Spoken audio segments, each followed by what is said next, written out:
Hello दोस्तों, स्वागत है आपका डाउट क्लियर विद मनोज के इस चैनल में। आज हम बात करने वाले संविधान के उस रहस्यमय टॉपिक की जो संविधान की व्याख्या ही नहीं बल्कि अखंड भारत के निर्माण में अपना अपूर्ण योगदान निभाता है, जो संपूर्ण भारत को समझने व जानने में हमारी मदद करता है। तो क्या आप जानना चाहते हो वह टॉपिक क्या है? तो वह टॉपिक है प्रस्तावना। प्रस्तावना ये ऐसा टॉपिक है जो भारतीय समाज को सामाजिक, आर्थिक, राजनीतिक, धार्मिक विषयों को जानने में हमारी मदद करता है। या भारतीय समाज ही नहीं बल्कि विश्व में जितने भी राष्ट्र होंगे उन सबकी संरचना को समझने में हमारी यह मदद करता है। और राष्ट्र कैसा होना चाहिए, राष्ट्र का प्रारूप और प्राकृत कैसी होनी चाहिए, राष्ट्र की संरचना कैसी होनी चाहिए, एक देश में रहने वाले व्यक्तियों के क्या नेचर होने चाहिए, किस तरीके से अधिकार और कर्तव्य होने चाहिए, यह चीज हमारी प्रस्तावना को देखने को मिलती है। इसीलिए प्रस्तावना हमारा जो है एक रहस्यमय टॉपिक बनकर संविधान में आता है।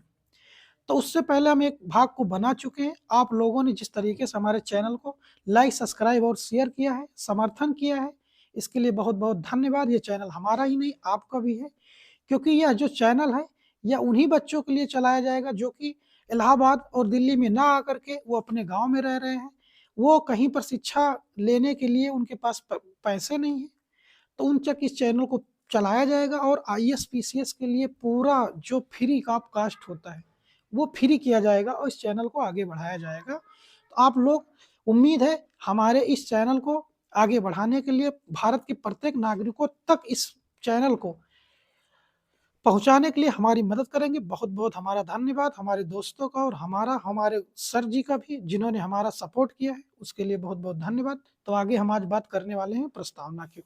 उससे पहले हम जब यूपीएससी के पैटर्न को देखते हैं और समझते हैं तो ये प्रस्तावना बहुत हमारा एक अच्छा टॉपिक बनकर यूपीएससी में भी आता है, पीसीएस में भी आता है और अदर एग्जाम में भी देखा जाता है। तो यूपीएससी वालों का एक जो दर्द है, यूपीएससी जिन बच्चों का नहीं हो पाता है उनके लिए आज हमने एक शेर लिखा है और जो उनका पीड़ा है उसको समझाया है, किस तरीके से वो अपना दर्द बयां करते हैं।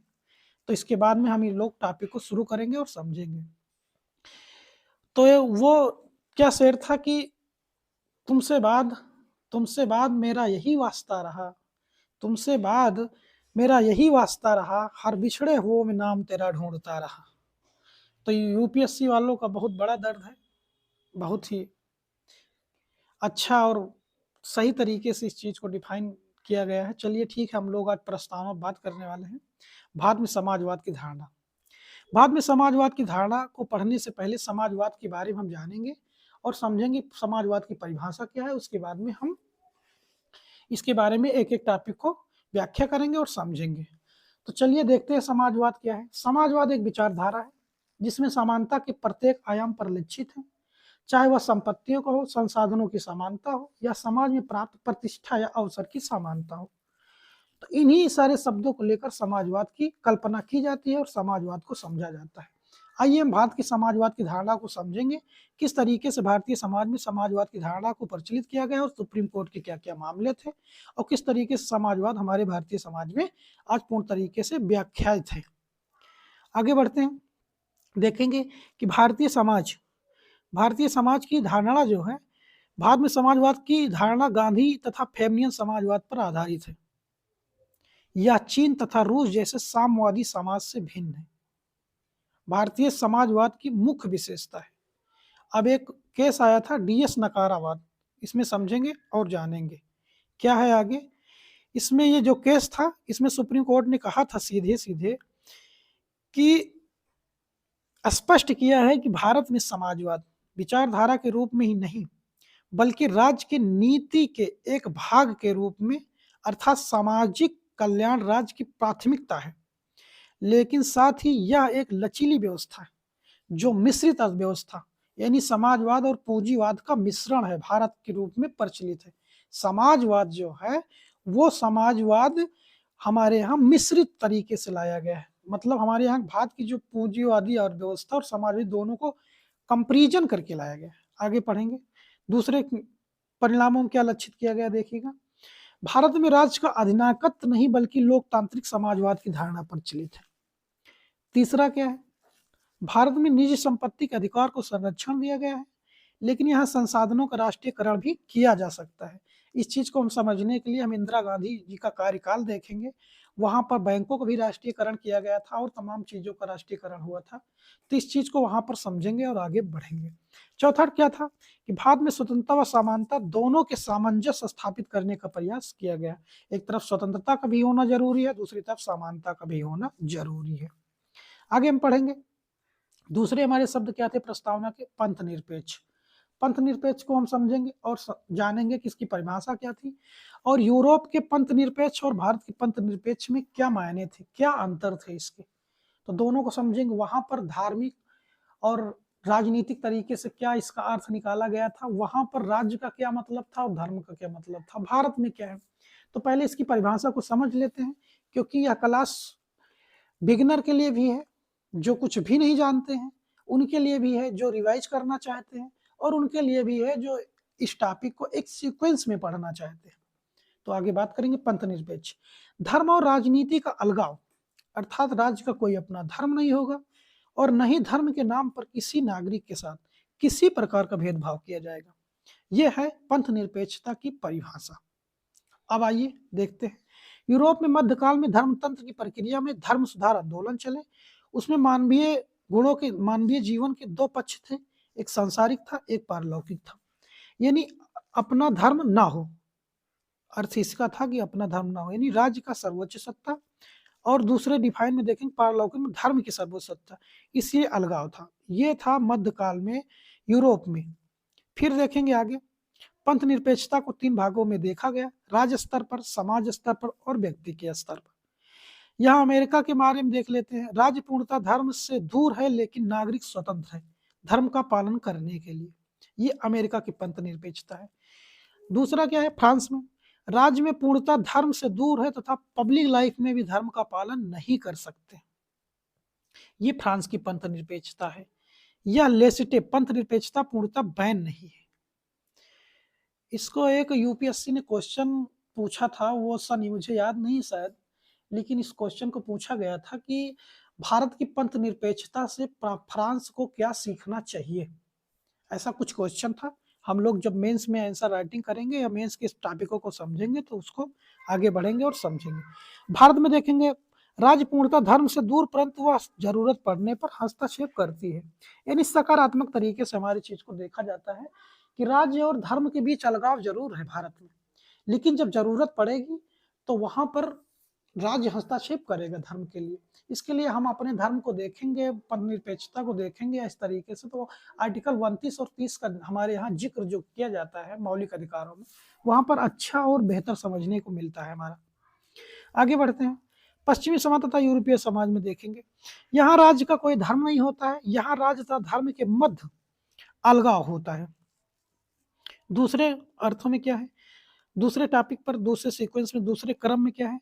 धर्म व्यक्ति का निजी मामला है, इसलिए राज्य द्वारा धार्मिक मामलों में हस्तक्षेप नहीं किया जाएगा। ये यूरोप का धर्म है, यानी पंथ निरपेक्षता को पढ़ा जा रहा है। तीसरा है सार्वजनिक जीवन में नियम राज्य द्वारा निर्धारित किए जाएंगे तथा धार्मिक गतिविधियों को नियंत्रण किया जाता है। फिर उसके बाद में पश्चिमी समाज में पंथ निरपेक्षता के दो मॉडल हैं। पंथ निरपेक्षता में अमेरिकी अवधारणा, इसके तहत राज्य विधियों के धार्मिक मामलों में हस्तक्षेप नहीं करेगा, वह नहीं धर्म के मामलों में हस्तक्षेप, राज्य के मामलों में हस्तक्षेप करेगा। यानी इसको फिर से रिपीट करते हैं और समझना कि क्या कहना चाह रहे हैं।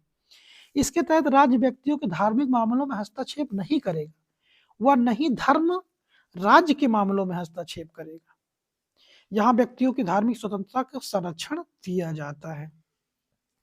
दूसरा, फ्रांस में पंथ निरपेक्षता की धारणा क्या थी? फ्रांस में पंथ निरपेक्षता को लेसिते कहा जाता है। इसके तहत राज्य तथा धर्म के मध्य कठोर अलगाव किया गया है। यहाँ सार्वजनिक जीवन में पंथ निरपेक्ष बनाने के लिए राज्य तार्किक प्रतिबंध आरोपित करती है। इसलिए सार्वजनिक जीवन में धार्मिक स्वतंत्रता की गारंटी पूर्णतः नहीं है। यानी जो फ्रांस में धर्म निरपेक्षता या पंथ निरपेक्षता को देखा जाता है, वहां पर यह देखा जाता है कि राज्य जो है वो पूर्ण तरीके से अलग है और धर्म भी पूर्ण तरीके से अलग है। यानी वहां मनमानी तरीके से राज्य अपनी काम करते हैं और वहां पर धर्म अपने काम करते हैं। लेकिन भारत में ऐसा कुछ नहीं है। भारत में दोनों एक दूसरे से अलग जरूर है, लेकिन जब समय आता है तो ऐसे कर्नाटक की भी एक हिजाब का मुद्दा आया था, तमाम प्रकार के ऐसे बीच बीच में घटनाएं होती रहती है जहां पर धर्म के बीच में राज्य आता ही आता है, लेकिन वो आता है सकारात्मक भावनात्मक के रूप में। देखेंगे आगे। बाद में पंथ निरपेक्षता की धारणा क्या है? यह राज्य का कोई अपना धर्म नहीं है, यह राज्य और धर्म के मध्य सैद्धांतिक दूरी पाई जाती है, अर्थात राज्य धार्मिक मामलों में सकारात्मक हस्तक्षेप कर सकता है। फिर देखेंगे तीसरा, यहाँ सार्वजनिक जीवन में धार्मिक स्वतंत्रता के अधिकार का संरक्षण किया गया है। उसके बाद में चौथा क्या है? भारतीय पंथ निरपेक्षता समाजवादी प्रकृति की है, जो सर्वधर्म समभाव की धारणा पर आधारित है, अर्थात राज्य सभी धर्मों के साथ समान व्यवहार करेगा। यहां तक हम लोग देखेंगे। उसके बाद में आगे बढ़ते हैं। पंथ निरपेक्षता को 3 भागों में डिफाइन किया गया है। पंथ निरपेक्षता राज्य के स्तर पर, समाज के स्तर पर और व्यक्ति के स्तर पर। किस तरीके से? राज्य के स्तर देखेंगे, राज्य का कोई अपना धर्म नहीं है। समाज के स्तर पर देखना, समाज को भी 3 भागों में डिफाइन किया गया है। संवाद, सहिष्णु, समायोजन। अब सहिष्णु मतलब है स्वीकार करने की क्षमता, और समायोजन मतलब साथ रहने की क्षमता। फिर यहाँ पर व्यक्ति के स्तर पर देखेंगे तो 2 भागों में, वैज्ञानिक मनोवृत्ति पर और तार्किक मनोवृत्ति पर। पंथ निरपेक्ष, हम पंथ निरपेक्ष हैं। धर्म निरपेक्ष में धर्म से अलग होना संभव नहीं, इसलिए हम पंथ निरपेक्ष। तो इस चीजों को यहाँ पर समझा गया। अब आगे के जो टॉपिक है वो है लोकतांत्रिक। लोकतांत्रिक में क्या है? शासन में लोगों की भागीदारी, यानी अब्राहम लिंकन जी का एक कथन था कि जनता के द्वारा जनता के लिए ही जनता का शासन होना चाहिए। इसी को लोकतंत्र कहते हैं। शासन प्रणाली में जनता द्वारा निर्वाचित सरकार होती है। उसके बाद में मूल व्यवस्था जीवन जीने का तरीका जो है न्याय, स्वतंत्रता, समानता और अधिकार का है। फिर उसके बाद में लोकतंत्र को हम 2 भागों में डिफाइन करेंगे। 2 भागों में डिफाइन करेंगे, कहाँ पे? प्रत्यक्ष लोकतंत्र और अप्रत्यक्ष लोकतंत्र। प्रत्यक्ष लोकतंत्र जनता द्वारा नीति निर्धारण का होता है, और अप्रत्यक्ष लोकतंत्र में जनता द्वारा निर्वाचित प्रतिनिधियों द्वारा नीति निर्धारण होता है। आगे देखेंगे हम लोग प्रतिनिधि मूलक लोकतंत्र। अप्रत्यक्ष लोकतंत्र को प्रत्यक्ष लोकतंत्र बनाने में जो साधन यूज किए जाते हैं उस चीजों को देखना। आरंभन क्या है और प्लेबिसाइड क्या है? जनता के द्वारा विधि के निर्माण के लिए स्वयं पहल करना, यानी जनता के जो कानून है उसके लिए निर्माण करना, स्वयं पहल करना, जिससे लोकपाल। लोकपाल जो है हमारे यहाँ बैंकिंग व्यवस्था के लिए था। जैसे पहले बैंकिंग व्यवस्था में क्या हुआ करता था, अलग अलग प्लेटफॉर्मों के लिए लोकपाल नियुक्त होते थे, लेकिन उस चीजों को एकत्रित किया गया और उसके बाद में क्या किया गया कि हर प्लेटफॉर्मों के लिए आरबीआई ने अपने ही किसी व्यक्ति को लोकपाल नियुक्त किया, जहां पर हमारे बैंकिंग व्यवस्था संबंधी जितनी भी त्रुटियां होती हैं उसकी शिकायत हम यहाँ पर लोकपाल से कर सकते हैं। प्लेबिसाइड क्या है? महत्वपूर्ण संवैधानिक या राष्ट्रीय महत्व के मुद्दे पर जनता की राय जानने के लिए, जैसे संवैधानिक संशोधन, निर्वाचन प्रणाली, क्षेत्रीय विवादों के संबंध में इनके निर्णय बाध्यकारी या सलाहकारी हो सकते हैं। हाँ, तीसरा देखेंगे जनमत संग्रह। इसके तहत सरकार द्वारा किसी मुद्दे पर जनता की राय ली जाती है जो बाध्यकारी होती है, अर्थात सरकार द्वारा उसका क्रियान्वयन होता है। आगे पढ़ेंगे हम लोग। चौथा क्या है? प्रत्यावर्तन, रिकॉल। जनता द्वारा निर्वाचित प्रतिनिधि के कार्यकाल को कार्यकाल की समाप्ति के पूर्व वापस बुलाना। उसके बाद में फिर राजतंत्र और लोकतंत्र के बीच में हम लोग अंतर को देखेंगे। उसके बाद में हम आगे बढ़ेंगे। एक व्यक्ति का शासन वंशानुगत होता है, राजतंत्र में सत्ता के बल पर होता है, विशेषाधिकार होता है और कर्तव्य होता है। लेकिन इसके जस्ट अपोजिट है लोकतंत्र। जनता का शासन होगा, यहाँ व्यक्ति का शासन, वहां जनता का शासन। यहाँ पर वंशानुगत होते हैं, राजा का बेटा ही राजा होगा, लेकिन यहाँ पर निर्वाचन, यानी जनता तय करेगी कि राजा, अगला राजा कौन होगा। फिर स्वतंत्रता के बल पर यहाँ पर होता है, यहाँ पर सत्ता के बल पर होता है। इस चीज को अगर आपको देखना है राजतंत्र जैसी व्यवस्थाएं, तो हम वहां पर मुगलों के समय में देख सकते हैं। मध्यकालीन इतिहास को हम पढ़ेंगे तो उस चीज को बहुत अच्छे से समझ पाएंगे, क्योंकि यहाँ पर पूरी तरीके से अगर परिभाषाएं हम बताने लगेंगे तो वीडियो लंबा जाएगा, और वीडियो लंबा जाएगा तो ये बोरिंग विषय बन सकता है। बोरिंग विषय बनेगा तो आप लोग यकीनन इस वीडियो को शायद कुछ लोग देखें, कुछ लोग नहीं देखें, तो हम इस बात को थोड़ा सा और आगे बढ़ेंगे। लेकिन ये फिलहाल है कि एक एक पॉइंट को हम समझाएंगे और अच्छे बेहतर तरीके से प्री मेंस दोनों के लिए इसको एकदम सफिशिएंट टॉपिक माना जाता है। और बेहतर टॉपिक इस चैनल पर ही जितने टॉपिक पढ़ाए जाएंगे वो प्री मेंस आईएएस पीसीएस दोनों के लिए ही सफिशिएंट होंगे। तो आगे बढ़ेंगे, लोकतंत्र को देखेंगे। राजनीतिक लोकतंत्र में क्या है? जवाबदेह सरकार का होना, नागरिकों के अधिकारों का संरक्षण है। दूसरे पार्ट में सामाजिक समझौता है। उसके तीसरे पार्ट में देखेंगे सामाजिक आर्थिक लोकतंत्र। सामाजिक आर्थिक व्यवस्था का लोकतांत्रिक मूल्यों पर आधारित होना है। सामाजिक समझौता में क्या है? सरकार और नागरिक का है। सरकार में क्या है? सुरक्षा प्रदायक और सेवा प्रदायक होना चाहिए। दूसरे में क्या है? नागरिक विधियों का पालन होना चाहिए। यदि सरकार अपनी भूमिका के निर्वहन में असफल हो तो नागरिकों के पास विकल्प होते हैं। दो विकल्प होते हैं, एक निकासी का होता है, एक आवाज उठाना होता है। निकासी मॉडल क्या है, वॉयस मॉडल क्या है, इस चीज को समझेंगे और जानेंगे। सरकारी व्यवस्था से बाहर अन्य वैकल्पिक संस्थाओं की तलाश, यानी नक्सली, बाहुबली, निजी क्षेत्र। इस चीज को समझना है, जानना है। तो इसका उदाहरण अफगानिस्तान एक अच्छा उदाहरण। कानूनों का उल्लंघन, कर चोरी, बिजली चोरी, कर्तव्यों को पालन नहीं, भ्रष्टाचार, जाति धर्म की राजनीति। जाति धर्म की राजनीति अगर देखी जाए तो आजकल भारत में चरम स्तर पर है। इस चीज को देखने को बहुत अच्छे से मिले।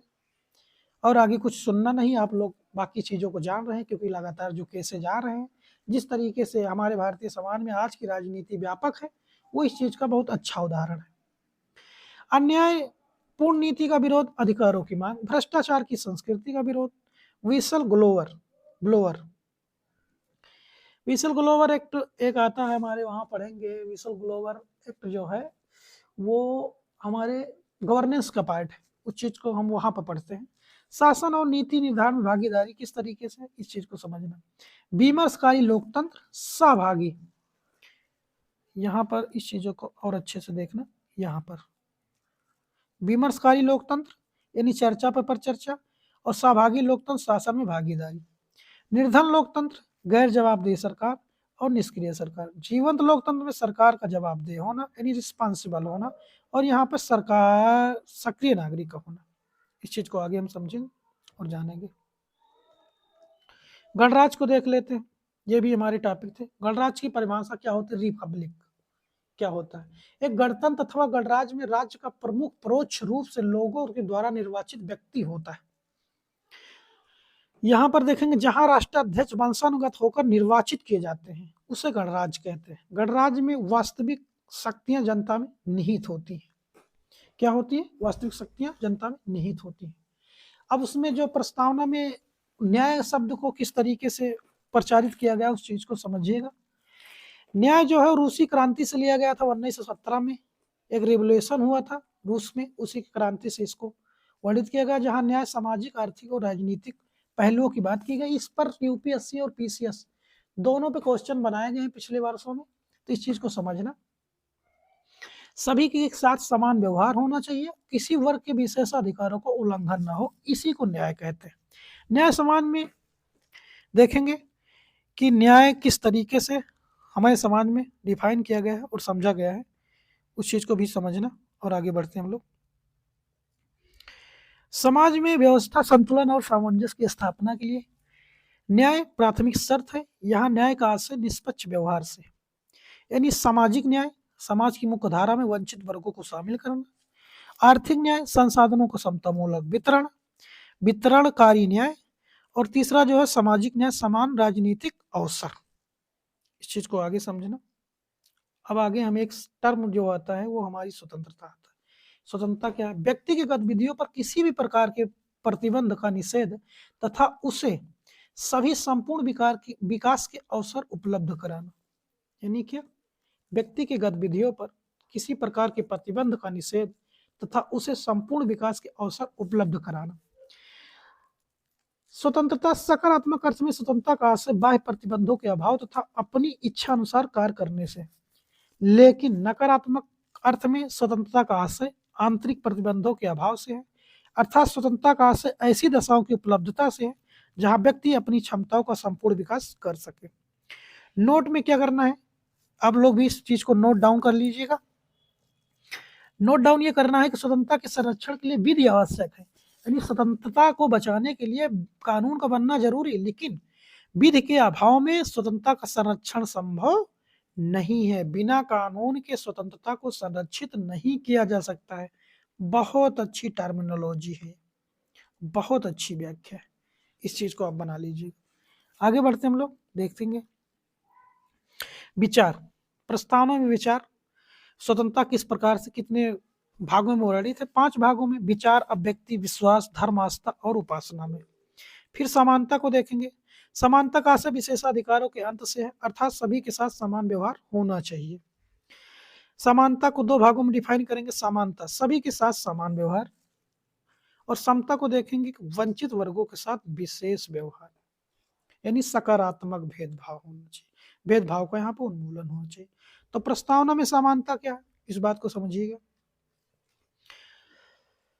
प्रस्तावना में समानता जो है उसको समझने से पहले एक बार प्रस्तावना की हम लोग इस चीज को समझते हैं कि प्रस्तावना में समता जो है समाज किसी भी वर्ग के लिए किसी भेदभाव के प्रत्येक व्यक्ति का समान अवसर उपलब्ध कराना ही स्वतंत्रता और समानता है। समानता को 2 भागों में डिफाइन जो किया गया था, प्रतिष्ठा की समानता और अवसर की। तो उस चीज को समझना। अब आते हैं बंधुत्व पे। बंधुत्व का आशय एक साथ होने की भावना से, यानी अगर दूसरे शब्दों में कहा जाए कि सभी नागरिकों के बीच एक साथ होने के भाव को जागृत करना और सर्वमान्य भाईचारे का विकास जो है वो बंधुत्व को दर्शाता है, फ्रेटर्निटी। दूसरा देखेंगे प्रस्तावना में बंधुत्व। बंधुत्व को 2 भागों में डिफाइन किया। व्यक्ति की गरिमा। व्यक्ति की गरिमा किस प्रकार से होनी चाहिए, इस शब्दों को समझना। उसके बाद में व्यक्ति की गरिमा की परिभाषा क्या है, इस बात को समझना। डिग्निटी ऑफ द इंडिविजुअल, यानी व्यक्ति के गौरव का अर्थ है कि संविधान न केवल वास्तविक रूप से भलाई तथा लोकतांत्रिक तंत्र की मौजूदगी सुरक्षित करता है, बल्कि यह भी मानता है कि हर व्यक्ति का व्यक्तित्व पवित्र है। इस चीज को हमें देखने को कहाँ मिलेगा, इस चीज को अगर हम कोरिलेट करेंगे तो आर्टिकल 21 में देखने को मिल जाएगा, जीवन जीने के अधिकार। चलिए आगे बढ़ते हैं। प्रस्तावना की प्रकृति क्या थी? प्रस्तावना की प्रकृति जो है परिवर्तनीय नहीं है, अर्थात इसका कोई विधिक प्रभाव नहीं है। अब इस चीज को कहाँ देखने को मिलेगा? मैंने जब शुरू में क्लास से शुरू किया था पार्ट 1 में, तो इस चीज को बताया था कि प्रस्तावना को पढ़ने के लिए प्रस्तावना को समझना, प्रस्तावना के शब्दों को समझना, सुप्रीम कोर्ट के मामलों को समझना, उसके बाद में सुप्रीम कोर्ट के मामलों के साथ साथ में जो हमारे थिंकर रहे, यूरोप के थिंकर रहे, भारत के थिंकर रहे, वो प्रस्तावना के बारे में क्या क्या बोले हैं, इस चीज को समझना। यही उसके बाद में PYQ को लगाना, यही था प्रस्तावना का पूरा पार्ट देखेंगे। बेरुबारी मामले में किस तरीके सुप्रीम कोर्ट ने व्याख्या की थी प्रस्तावना को। कहीं प्रस्तावना को संविधान का भाग माला मूल ढांचा माना जाता था, कहीं पे नहीं माना जाता था। तो देखना, बेरुबारी मामले 1960 में प्रस्तावना को संविधान का भाग नहीं माना था, क्योंकि इसके न रहने में से संविधान के मूल उद्देश्यों पर कोई प्रभाव नहीं पड़ता। यह ना तो सरकार को शक्ति प्रदान करता है और ना ही उसकी शक्ति को प्रतिबंधित करता है। यह न्यायालय में परिवर्तनीय नहीं है। हालांकि बेरुबारी मामले में न्यायालय ने यह मत भी दिया कि प्रस्तावना संविधान निर्माताओं के मस्तिष्क के विचारों को जानने की कुंजी है। ये बहुत इंपॉर्टेंट, इस चीज को नोट कर लीजिएगा, पूछे गए क्वेश्चन पिछले वर्षों में। आगे पढ़ेंगे हम लोग। केशवानंद भारतीवाद में क्या गया? केशवानंद भारतीवाद एक अच्छा ऐतिहासिक मुहूर्त था उस दिन हमारे भारत के ऐतिहासिक के रूप में, क्योंकि उस दिन हमारे जो क्रिकेटर के पिता कहे जाते हैं सचिन तेंदुलकर, 24 अप्रैल 1973 को उनका जन्म भी हुआ था। तो 2 ऐतिहासिक मामले हमारे भारतीय इतिहास में एक रोचक मामले थे। इसमें था केशवानंद भारतीवाद 1973 में न्यायालय ने बेरुबारीवाद मामले में दिए गए निर्णय को बदल दिया और यह स्पष्ट किया कि प्रस्तावना संविधान का अभिन्न भाग है, हालांकि यह अन्य भागों से स्वतंत्र और अलग है। आगे बढ़ते हैं। न्यायालय ने यह स्पष्ट किया कि संविधान में जहां कहीं भी भाषा अस्पष्ट और संदिग्ध होगी वहां प्रस्तावना संविधान की व्याख्या करने में सहायक होगा। वस्तुतः संविधान सभा में प्रस्तावना पर बहस और मतदान भी हुआ था। केशवानंद भारतीवाद में न्यायालय ने यह भी स्पष्ट किया कि प्रस्तावना में संशोधन हो सकता है। इसी क्रम में 42वें संविधान संशोधन 1976 के द्वारा प्रस्तावना में समाजवादी, पंथ निरपेक्ष और अखंडता शब्द को शामिल किया गया। क्वेश्चन पूछे जाते हैं कि मूल संविधान में 26 जनवरी 1950 को जो संविधान लागू हुआ उनमें कौन कौन से मूल संविधान में शब्द थे, ये क्वेश्चन आता है और पूछा भी जाता है। तीसरा क्या डिसीजन आया था उस बात को समझना। वही है सारा मुंबई वाद 1994 सर्वोच्च न्यायालय ने प्रस्तावना को संविधान का आधार मूलभूत ढांचा भी घोषित कर दिया, अर्थात प्रस्तावना में विद्यमान शब्दों को समाप्त नहीं किया जा सकता है, लेकिन इसमें नए शब्दों को शामिल किया जा सकता है। इतनी सारी चीजें हम लोग प्रस्तावना में पढ़ने को मिलती हैं। इन्हीं सारे कारणों से ये एक रहस्यमयी टॉपिक बना हुआ था। उम्मीद होगी आज प्रस्तावना आप लोगों ने पहले भी पढ़ा था, लेकिन आज का जो प्रस्तावना था हमारे विनीत अनुराग सर का ये जो नोट्स था, उनके जो नेतृत्व में जितने भी बच्चे सफल हुए हैं पॉलिटी के सेक्शन में, वो बेहतर तरीके से इस चीज को समझते हैं। और उम्मीद है कि आईएएस मेंस प्री वो सब तमाम प्रकार की चीजों को एक ही नोट्स में सम्मिलित कर दिया गया, इससे बाहर एक भी क्वेश्चन नहीं आने वाले हैं। तो धन्यवाद। आज ये वीडियो यहीं पर हम लोग समाप्त करते हैं। प्रस्तावना क्लास समाप्त हो गई। अब प्रस्तावना के PYQ जो है उसको अगले क्लास में बताया जाएगा और अगले भाग में दिखाया जाएगा।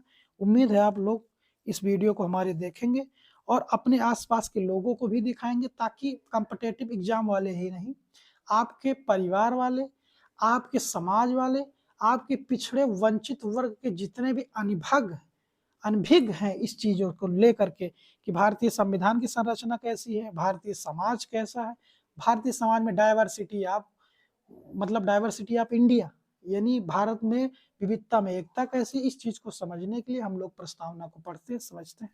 तो बहुत बहुत धन्यवाद। उम्मीद है यह वीडियो आपको अच्छा लगेगा, बेहतर लगेगा, तो आप लोग इसको शेयर और लाइक करते रहिएगा, ताकि उन लोगों तक भी पहुंचे जो लोग शहरों में न आकर के गांव में तैयारी कर रहे हैं, ताकि उनका भी सपना आईएएस पीसीएस बनने का पूरा हो। बहुत बहुत धन्यवाद। मैं मनोज यादव आप लोगों के बीच में फिर दोबारा मिलूंगा। उम्मीद है आप लोग स्वस्थ रहेंगे, खुश रहेंगे, मस्त रहेंगे। धन्यवाद। Thank you.